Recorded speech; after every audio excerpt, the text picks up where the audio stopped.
Poi io mi ricordo adesso, sì, sì, tutte le mattine in palestra, e lo Sky si era rifiutati. Scusate, stavo iniziando a farlo, non si sa mai, però no, sì, perché vado in onda molto presto all'alba, sì. Infatti oggi mi hanno detto ti sveglierai presto stamattina, alle 5:30, quindi andava più che bene.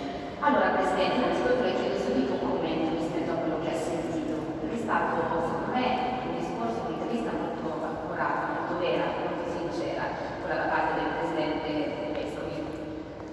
Ma io direi autentica. Adesso si va male a dare ragione a Vescovi nella sua assemblea con i suoi azionisti, però è pur vero che la meritocrazia deve tornare in auge, è pur vero che comunque la classe dirigente di un paese deve rappresentare i cittadini, che sono i nostri azionisti per parlare in termini aziendali, ed è pur vero che quello che diceva Rousseau nel contratto sociale, che il popolo ti delega a rappresentarlo e quando non lo rappresenti più ti toglie la delega. Che non è quello che è successo a lei. No, non è successo a me, però questo risultato mi dà grande responsabilità, perché quasi il 77% vuol dire corri di più, va bene così ma corri di più. E dall'altro devo dire che ci ha votato anche una parte di elettorato che comunemente non ci vota e quindi non dobbiamo responsabilità di rappresentare. Poi magari questo elettorato tornerà a votare nell'alveo, diciamo, che ha sempre seguito, oppure deciderà di continuare a sostenere la nostra amministrazione. Tra l'altro noi prima delle elezioni abbiamo fatto una serie di speciali, quindi abbiamo mandato i nostri inviati dalle Sardegna e Veneto. E io ricordo benissimo uno dei nostri inviati, non faccio il nome perché non so se magari ci dispiace, passa in corridoio della Sky e uno di noi dell'economia gli ha chiesto ma allora il Veneto che sensazione dai si gira e fa plebiscito e poi mi fa per ma parlando chi è, mi riferisco al suo discorso sulla classe politica differente che l'ha votata, è stato così di fatto. E mi ha colpito molto un articolo del Foglio, non so se è presente, quello dove lei veniva descritto come un presidente che la mattina presto sentiva i problemi dei veneti, venivano da lui, gli raccontavano i problemi che c'erano nella regione e lei li ascoltava, lei dedicava parte della sua giornata a questo. Tanto che alcuni l'hanno definita il classico dominus romano con i clientes. Le chiedo, questa capacità di ascolto con cui anche il vostro partito ha iniziato, io conosco molti amministratori che fanno bene, infatti io perché sono vicinissima alla popolazione della Lega di secondo lei non è poi sempre più venuta a mancare delle varie sviluppative? Io lo uso come metodo, nel senso che i cittadini hanno sempre la porta aperta, poi però dobbiamo uscire anche da questi, diciamo, immagini che si danno un po' bucoliche, no? Del ricevimento, quasi clientelare.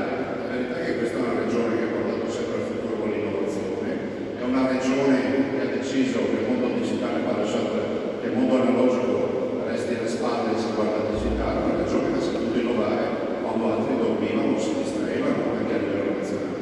Questa è una regione che ha fatto grandi riforme sanitarie, è una regione che si è candidata alle Olimpiadi e le porterà a casa, è una regione che chiede l'autonomia, un nuovo corso istituzionale che si sta aprendo all'interno di questo paese grazie a 2.300.000 veneti che sono andati a votare per l'autonomia.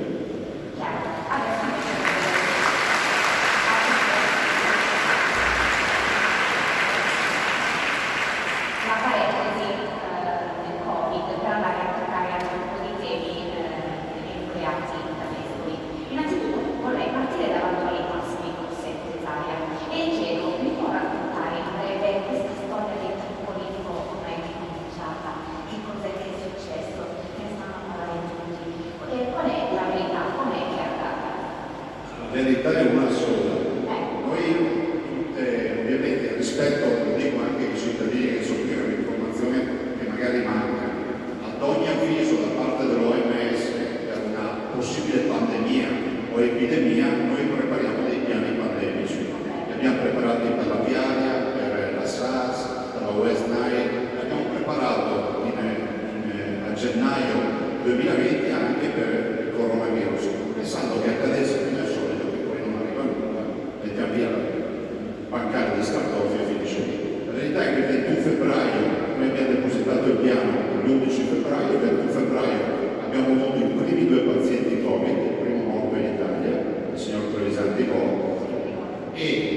pandemico prevedeva la convocazione della task force provinciale nella provincia dove ci sarebbe stato il primo caso.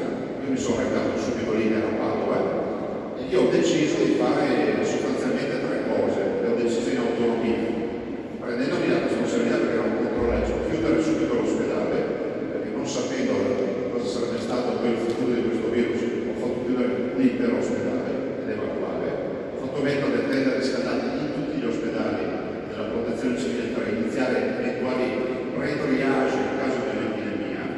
E il terzo punto, che è quello qualificante ancora di più, è stato decidere contro legge di far fare tutti i tamponi ai 3.500 abitanti di Roma.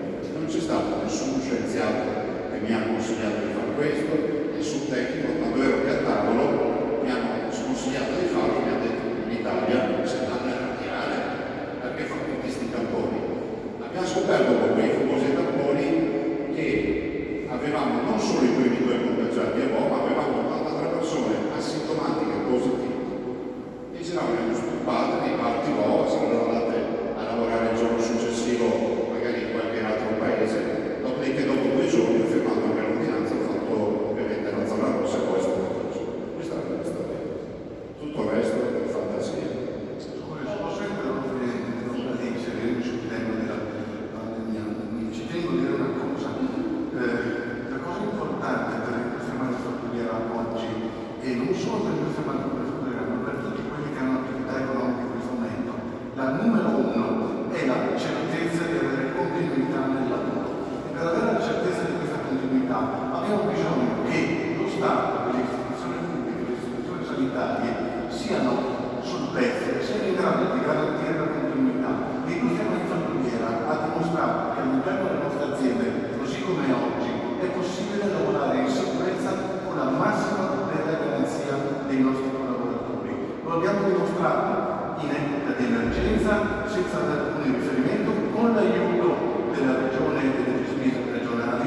Lo abbiamo dimostrato con i numeri a posteriori, perché le aziende, se lei guarda tutte le statistiche, tutti i numeri dimostrano che i contagi minori sono proprio all'interno delle fabbriche. Perché? Perché sono ambienti dove ci vuole ordine, dove ci vuole responsabilità, dove ci vuole disciplina. Dove a volte una pre-pulizia è richiesta, E allora, scusi, tanto per fare una battuta, mi chiedo, ma perché non hanno copiato da noi per riorganizzare l'apertura delle scuole? Noi ci siamo attrezzati per tempo.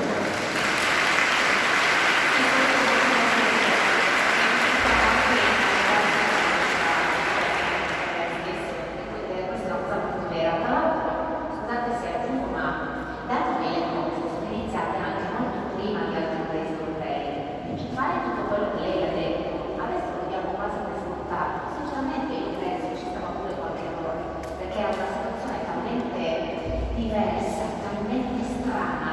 Gli errori sono stati fatti e gravi anche dopo il nostro esempio, in stati europei che continuano tra l'altro a perseverare. Spesso si tende a puntare il dito, non tanto questi mesi, quando a volte si dovrebbe capire che è stata una situazione davvero difficile.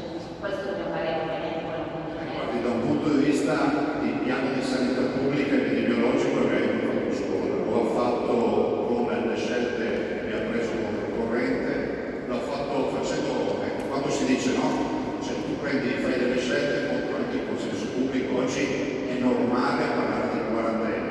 Io voglio ricordare che da solo il 3 febbraio del 2020 ho proposto la quarantena dei bimbi, degli studenti che provenivano dalla Cina, non cinesi, i ragazzi che provenivano dalla Cina, tutti, e che dovevano tornare in aula dopo il carnevale cinese. dopo il capodanno cinese. Sì, scusi, dopo il capodanno cinese, 3 febbraio, mi sono preso del razzista. Oggi se leggete tutti i giorni quella classe in quarantena, c'è un isolamento fiduciario, è tutto normale.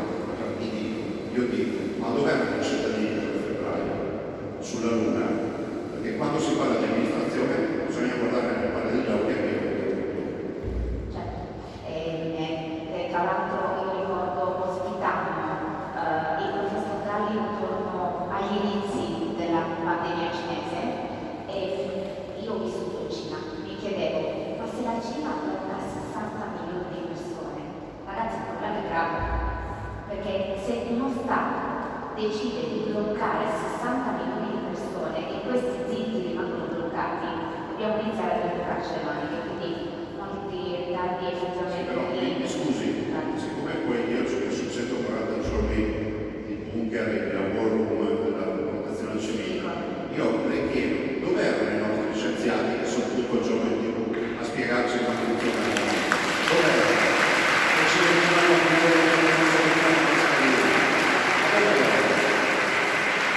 io non farò più un lavoro, perché se oggi tornasse un'epidemia, una pandemia, o avessi informazioni a livello internazionale, dico io cosa farei? Fa partire una delegazione dei miei medici, dei miei sanitari medici, li mando sul posto a capire, perché se aspetto gli altri facciamo la stessa fine di quello che è accaduto.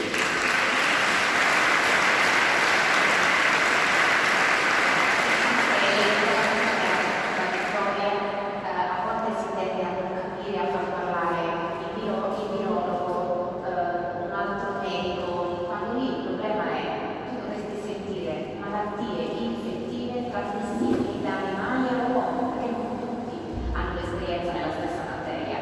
E io avrei anche aggiunto, durante quelle conferenze stampa bruttissime del 18, un esperto, l'unico nel settore sanitario, che dava le linee guida, senza che tu sentissi 1000 linee guida durante tutto il giorno. Uno che alle 18 parlasse per tutti. Ma guardi, a Roma è l'ufficio comunicazione di questi gli dai un pezzo di carta, scrivono la traccare, questo è il problema.